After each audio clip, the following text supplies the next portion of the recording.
Gopi command darling.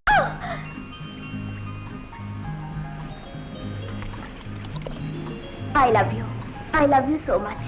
ఇది కలో నిజమో నాకు అర్థం కావటం లేదు. ఇది కారించేయడం కంకిపోవడం నాకు అర్థం కావట్లేదు.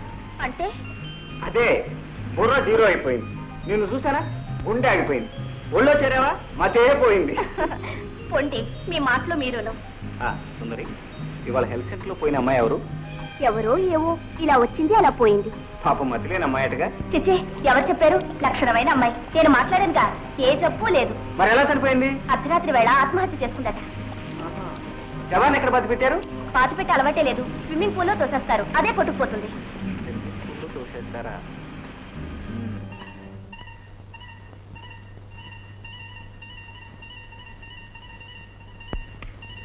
ఏమై 116 చచ్చాడా?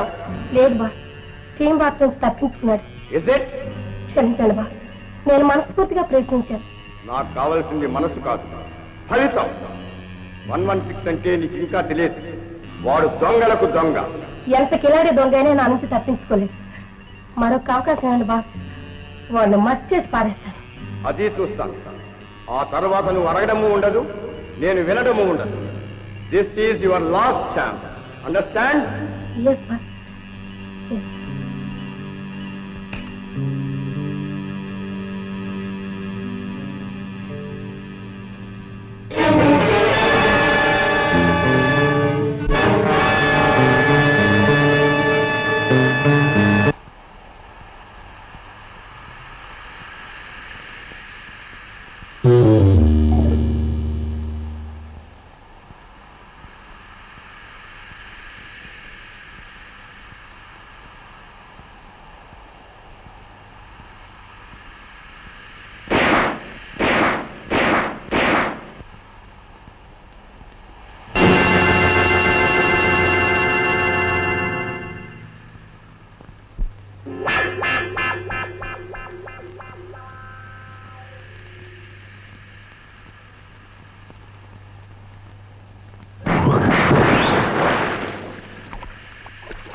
కొడుకులు పదా పదా.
గడియారాల షాప్ లాగా ఉంది.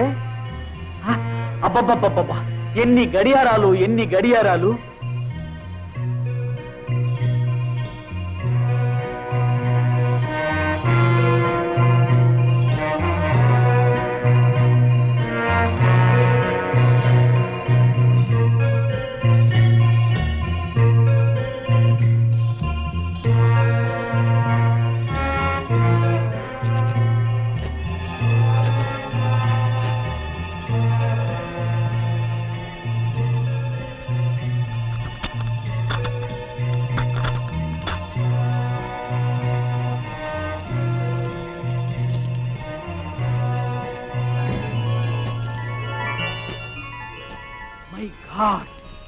అన్ని వజ్రాల్లో ఉన్నాయే. లా ఉండటం ఏమిట్రా, అసలు సిసలైన వజ్రాలు. మరి ఇవన్నీ గడియారాలు ఉంచడానికి కారణం ఏమిటి? ఎవ్వరికీ అనుమానం కలగకుండా అసలైన చోటుకి చేర్చటానికి. కరెక్ట్. Congratulations agent Gopi. సమయానికి వచ్చారు ఎస్పీ గారు.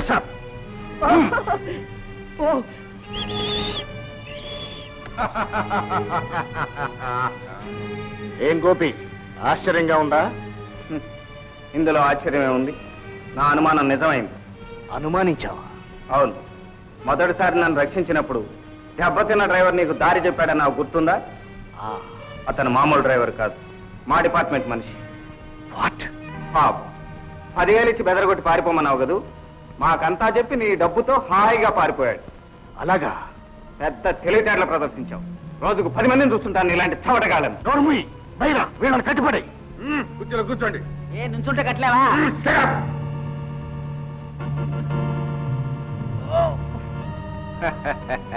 బుద్ధిమంతులంటే ఇలా ఉండాలి.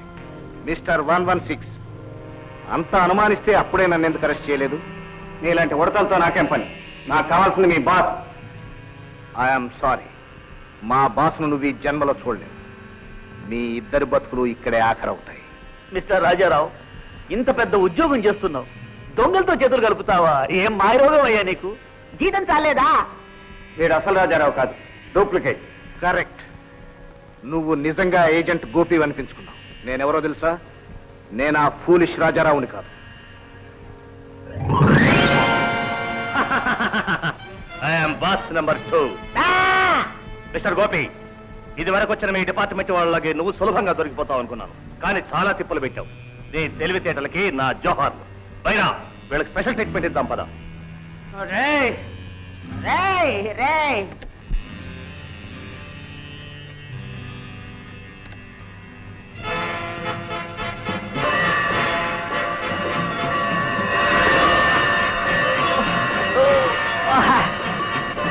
చూడు, బండలైపోతున్నాయి. స్విచ్ ఆఫ్ చేయండి ఆటలా. మై గాడ్,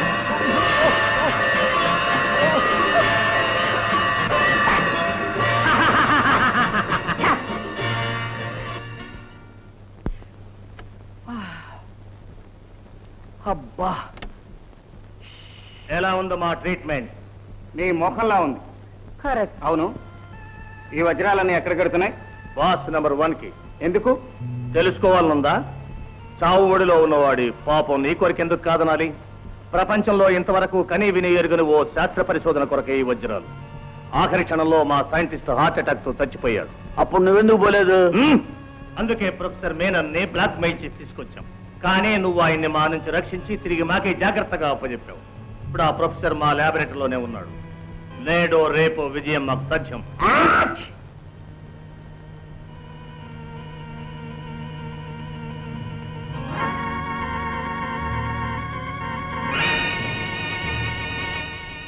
మిస్టర్ 116, ఈ ఇయర్ ఫోన్స్ నీ చెవులకు తగిలించి స్విచ్ ఆన్ చేయగానే ఈ గదిలో ఉన్న గడియారాల శబ్దాలు నీ చెవుల్లో 10 రెట్లై 25 రెట్లై 100 రెట్లై నీ చెవుల్ని బద్దలు చేస్తాయి.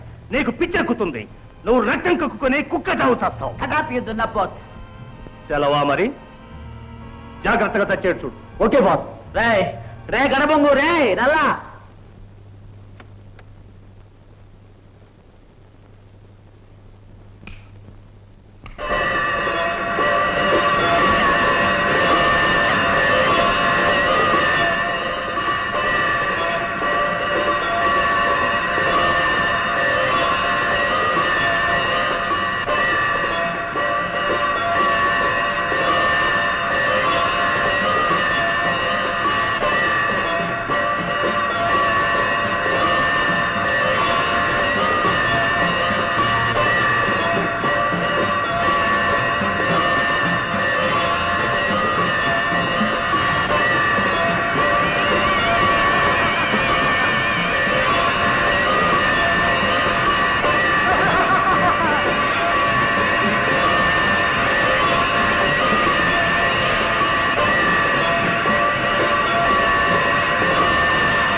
డాక్టర్ ప్రాణేశ్వరి, ఇన్నాళ్ళు మేము చెప్పినట్లలా నడిచావు. కానీ నీ దగ్గరకు వచ్చిన ఆ ఏజెంట్ గోపిని చంపలేకపోయావు. అందుకే నిన్నిప్పుడు చంపాల్సి వచ్చింది.